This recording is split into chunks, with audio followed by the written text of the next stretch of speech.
Updates at pinakahuling mga usapin sa mundo ng palakasan. Atin ang pakinggan dito sa Ang Pilipinas Ngayon.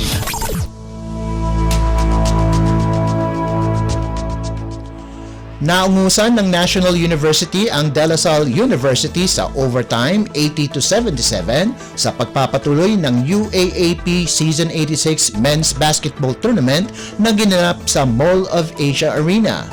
Nanguna para sa Bulldogs si Jake Figueroa sa nagawa nitong double-double, 15 puntos at 10 rebounds, kasama pa ang 4 na assists at 2 steals. Sinundan siya ni Jolo Manansala na nagtapos ng may 13 puntos at si Pat Yu na nakapag-ambag ng 12 markers, kasama na ang 5 importanteng puntos sa overtime period. Hindi naman sumapat ang magandang performance ni Kevin Kimbao sa panig ng Green Archers, kung saan nakagawa ito ng game high 25 puntos, 9 na rebounds, 4 na assists, 1 steal at 1 block.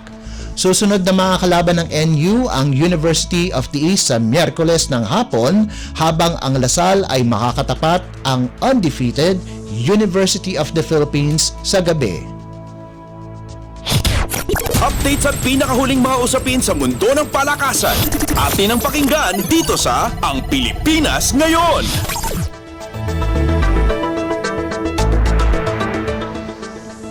Ipinakita ng defending champions Creamline Cool Smashers na kahit wala ang kanilang bigating players na sina Gia de Guzman, Ced Domingo at Kayla Atienza, at kahit limitado din ang laro nina Eliza Valdez at Tots Carlos, kaya pa rin nilang ipakita na sila ang koponan na dapat talunin. Sa simula ng kanilang title defense sa Premier Volleyball League o PVL All-Filipino Conference na ginanap sa Smart Araneta Coliseum, tinalo ng Creamline ang kanilang sister company na Choco Mucho Flying Titans 25-18, 25-16, 24-26 at 25-21.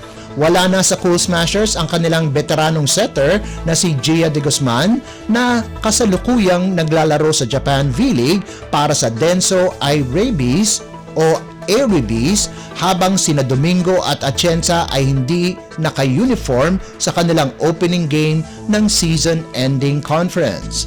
Naglaro lamang ng sandali si Carlos sa first at third set, habang naglaro si Valdez sa third at fourth frame. Nanguna sa scoring department si Bernadette Pons na nakalikom ng 22 puntos at sinundan siya ni Michelle Gumabaw na nagrehistro ng 20 markers. Si Kyle Negrito na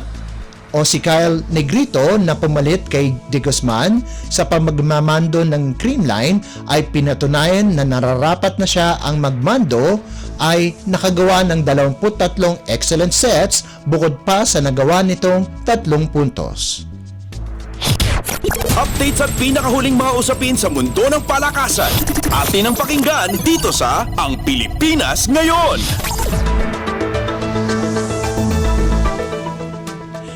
Bumalik na sa professional tour si Filipino tennis star Alex Ayala at madaling dinispatcha ang kanyang kalaban sa unang qualifying round ng Jasmine Open Monastir qualifying na ginanap sa Tunisia.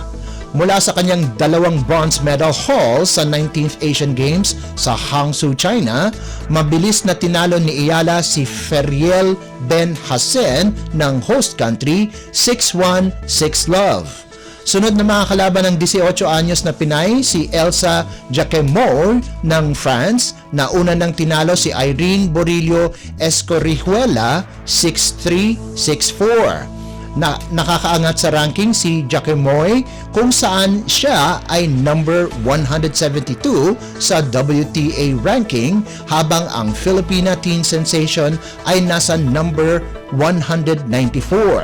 Kung sino ang magwawagi sa dalawa ay mapapasama sa main draw ng torneo, kung saan kalahok si world number 31 at top seed Jasmine Paolini, ang veteranong si Alice Cornet ng France, doubles specialist at second seed Elise Mertens ng Belgium, at world number 42 Martina Trevisan ng Italy.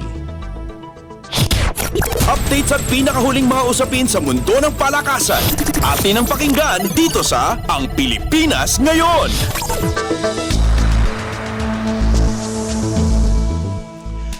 At yan ang pinakahuling balita sa larangan ng palakasan. Para sa Radyo Pilipinas World Service, ito po si Leo Magpayo. Magandang araw.